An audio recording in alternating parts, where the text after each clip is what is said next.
नमस्कार दोस्तों, आपका हमारा YouTube चैनल एमपी एग्जाम्स और हमारे ऐप्स एमपी एग्जाम ऐप के अंतर्गत स्वागत है। ठीक है, देखिए दोस्तों, आज हम पढ़ेंगे बच्चे कैसे सोचते हैं, इसका पार्ट सेकंड। इस पार्ट सेकंड के अंतर्गत क्या है, जो आपका अधिगम होता है, अधिगम मतलब जो लर्निंग होती है, सिखाने की जो प्रोसेस होती है, उस सिखाने की प्रोसेस में जो एक समाज का सुधारक हो जाता है शिक्षक, उस शिक्षक की भूमिका क्या है। तो सबसे पहले अपन ये समझेंगे कि जो अधिगम होता है, अधिगम होता क्या है। तो सबसे पहले अपन क्या करेंगे, अधिगम के बारे में शॉर्ट में पढ़ेंगे कि जो अधिगम होता है, अधिगम एक प्रकार की लर्निंग प्रोसेस है। क्या ये एक प्रकार की लर्निंग प्रोसेस है। तो बच्चे जब छोटे रहते हैं या बाल्यावस्था रहती है उनकी, उसके बाद शिशुअवस्था और भी बहुत सारी अवस्थाएं हैं, किशोरावस्था, वृद्धावस्था, प्रौढ़ावस्था। तो इनमें कुछ ना कुछ अधिगम चलता रहता है, मतलब कंटिन्यूअस प्रोसेस है। क्या ये कंटिन्यूअस प्रोसेस है। इस प्रोसेस में क्या होती है, जो अधिगम की प्रोसेस होती है वो कम या ज्यादा या तेज या धीमी हो सकती है। ये बच्चों के आईक्यू लेवल पे डिपेंड करता है कि वो किस प्रकार से अधिगम करता रहता है। कभी कभी क्या होता है, शुरुआत में बच्चा कमजोर होता है, बाद में बहुत तेजी से सीखना लग जाता है। या कभी कभी इसका उल्टा भी होता है। आपने देखा होगा जो प्रारंभिक अवस्था में बहुत तेजी से अधिगम करते हैं, किसी कारणवश बाद में जाके उनका अधिगम बहुत ही कमजोर पड़ जाता है। तो ये अपने को ध्यान में रखना है। ठीक है, तो इस अधिगम को जो सरल बनाने की जो प्रोसेस होती है, वो प्रोसेस किसी व्यक्ति के द्वारा संपन्न की जाती है। तो उस व्यक्ति को अपन बोलेंगे शिक्षक। ठीक है, तो अपन जानते हैं बालक जो रहते हैं उनका प्रारंभिक शिक्षक उनकी माँ को माना जाता है। प्रारंभिक शिक्षक किसको माना जाता है, उनकी माता को मानते हैं अपन। लेकिन वो उसका जो मातृभाषा होती है उनके बारे में उनको अधिक सिखाती है। लेकिन धीरे धीरे बालक जब बड़ा होता है तो उसमें लर्निंग प्रोसेस का डेवलपमेंट होता है, तो किसी बाहरी व्यक्ति की सहायता से करवाना पड़ता है, जिसको अपन एक शिक्षक बोलेंगे। तो शिक्षक की क्या क्या भूमिकाएं रहती है इस कौशल के विकास में। तो सबसे पहले क्या करेंगे, अपन इसके बारे में चर्चा करेंगे। तो सबसे पहले अपन करेंगे, जो बालक होता है उसकी सबसे पहले शिक्षक को आवश्यकता महसूस करना पड़ेगी कि ये बालक आखिर में सीखना क्या चाह रहा है ना। तो सबसे पहले अपने को ध्यान में रखना है बालकों की आवश्यकता है। अपन जानते हैं आवश्यकता ही आविष्कार की जननी है। तो क्या होता है, जब बालकों को कोई न किसी चीज की आवश्यकता होगी या किसी फील्ड में उनको लर्निंग या अधिगम के जुनून होगा, तो उसके बारे में वो सीखेगा। ठीक है, तो सबसे पहले शिक्षक का कर्तव्य होता है उस बालक की आवश्यकताओं को समझे, आखिर वो बालक समझना क्या चाह रहा है, क्या उसको सिखाना है। ठीक है, दूसरा इसमें बहुत इंपॉर्टेंट है, जो शिक्षक रहेगा उस बालक को अगर सिखाना है तो उसमें सबसे आपको ध्यान में रखना है उसकी जो प्रॉब्लम्स रहती है, प्रॉब्लम्स, इन प्रॉब्लम्स को भी आपको समझना पड़ेगा। क्या होता है, कभी कभी शुरुआत में जब बालक अधिगम करते हैं तो वो पढ़ नहीं पाते किसी कारण। तो शिक्षक का कर्तव्य होता है कि उन प्रॉब्लम्स को समझे कि आखिर में पढ़ क्यों नहीं पा रहा है, क्या उसमें प्रॉब्लम है, कि मैं किस प्रकार से इस प्रॉब्लम को सोल्व करूं। तो उसका उस टीचर को क्या करना पड़ेगा, एनालिसिस करना पड़ेगा। क्या करना पड़ेगा, एनालिसिस करना पड़ेगा। क्या करना पड़ेगा, एनालिसिस। तो ये अपने को ध्यान में रखना है। फिर आपको ध्यान में रखना है जो शिक्षक होता है, क्या होता है, शिक्षक होता है, उसको ये जो बालक जो अधिगम करेंगे, इन बालकों के साथ क्या है, सहानुभूति। क्या है, सहानुभूति पूर्वक व्यवहार। सहानुभूति व्यवहार करना पड़ेगा। नहीं तो क्या होगा, जब आप शुरू में बच्चा को आपके पास सीखना है स्कूल या विद्यालय में, आपने पहले ही दिन उसको डांट दिया है या किसी बच्चे को आपने जोर से मार दिया, तो वो सोचेगा मेरी भी ऐसी मार पड़ेगी। तो ये क्या होता है, जब बालक शुरुआत में आता है आपकी स्कूल या विद्यालय में, तो शिक्षक का कर्तव्य होता है कि उसके पास सहानुभूति पूर्वक क्या करे, वो व्यवहार करे। ठीक है, इसके बाद चौथा प्रकार है इसमें बालकों की संवेगात्मक स्थिरता। ठीक है। तो क्या होगा, जब बालक अधिगम करने आता है स्कूल में, तो सबसे पहले आपको उन बालकों का जो संवेग होता है, संवेग अपन जानते हैं क्रोध, घृणा, प्रेम, नफरत, ये सब इसके संवेग कहलाते हैं। तो इन संवेगों का भी अपने को ध्यान में रखना पड़ेगा कि बालक आपको इस प्रकार से भी उसको टीच नहीं कर, बालक को इस प्रकार से भी टीच नहीं करे कि वो आप पे ही गुस्सा करने लग जाए, या आपको देखते ही कहीं भी आपको देख ले वो क्रोध या घृणा नफरत के बोले इसको तो मैं नुकसान पहुंचाऊंगा। तो इस प्रकार की भावनाएं उसमें पैदा न हो, तो टीचर का कर्तव्य होता है कि वो इन चीजों का वो ध्यान में रखें। ठीक है।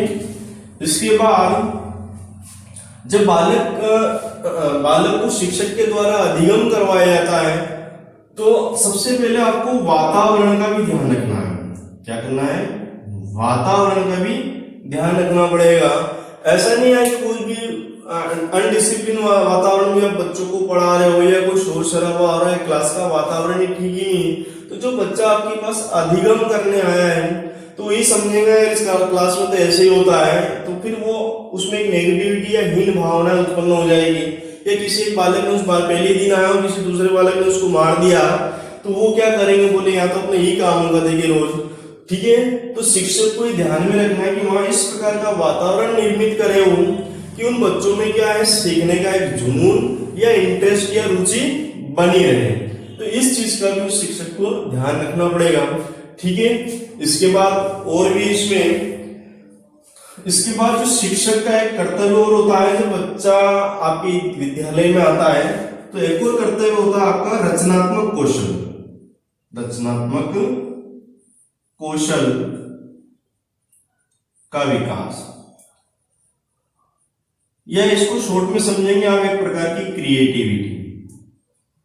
तो जो बालक पढ़ने आया है तो उसके रचनात्मक कौशल को भी आपको समझना पड़ेगा कि इसमें किस प्रकार का डेवलपमेंट हो रहा है, तो उस प्रकार के कौशल को भी आपको बढ़ाना पड़ेगा। तो शिक्षक को ध्यान में रखना है कि रचनात्मक कौशल उसका किस प्रकार से बढ़ाया जाए। ठीक है। और एक लास्ट है इसमें आदर्श व्यवहार। आदर्श व्यवहार, आदर्श व्यवहार का अर्थ है उसको इस प्रकार से, जैसे घर पे एक वातावरण रहता है मम्मी पापा का, तो उस प्रकार से भी उस बालक को टीच करना है कि यार हम यहाँ पे भी आपको ऐसे ही वातावरण मिलेगा आपको। ठीक है। तो इस प्रकार आपको ध्यान रखना है कि उसके साथ इस प्रकार से बिहेवियर करे बालक के साथ कि वो सीखने का एक इंटरेस्ट बना रहे।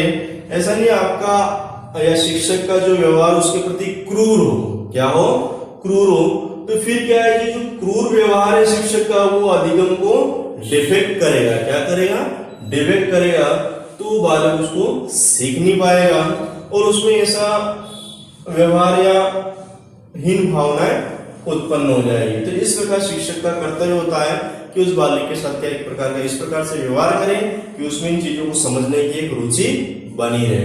ठीक है। अब इसके अंतर्गत अपन पढ़ेंगे एक शिक्षक के बारे में। इस शिक्षक है बच्चों को अधिगम करवाता है, तो अधिगम की क्या होती है, कुछ प्रोसेस होती है। क्या होती है, कुछ प्रोसेस होती है, या यूं कह सकते हैं कुछ विधियां होती है। क्या होती है, अधिगम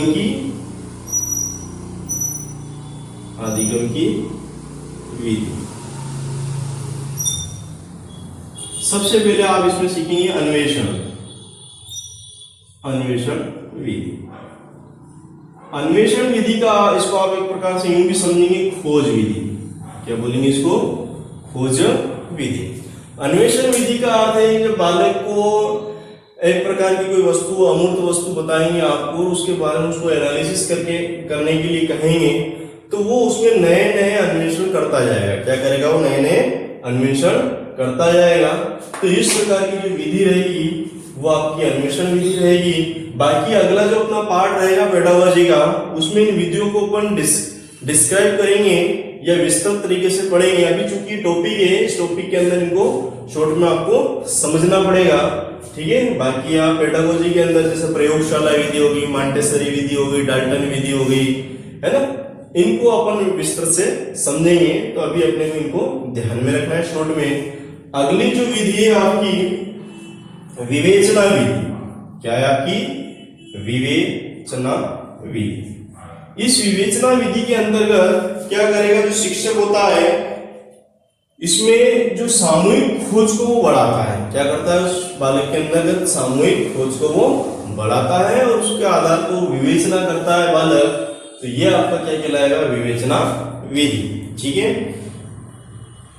फिर देखो जो अधिगम की विधि के अंतर्गत जो तीसरा प्रकार होता है करके सीखना। क्या होता है करके सीखना। करके सीखने का अर्थ है जो बालक को अपन बोलेंगे यार इस काम को ऐसा कर, इस काम को ऐसा कर, तो बोलने से कुछ भी नहीं होगा। जब तक वो बालक उस कार्य को अप्लाई नहीं करेगा या खुद नहीं करेगा तो उसमें सीखेगा नहीं हो। तो जब करके सीखने के अंदर ये होता है कि जब बालक उस कार्य को या उस एक्टिविटी को बार बार दोहराएगा या बार बार करेगा तो ये कहलाएगा आपका करके सीखना। तो उसमें नए नए जो खोज की भावनाओं का विकास होगा। ठीक है, इसके बाद आपका अगला प्रकार है आवृत्ति विधि। आवृत्ति विधि, ठीक है, ये भी एक प्रकार की अधिगम की विधि है। आवृत्ति का नाम से स्पष्ट है बार बार, मतलब उस कार्य को बार बार करवाना उस बालक से।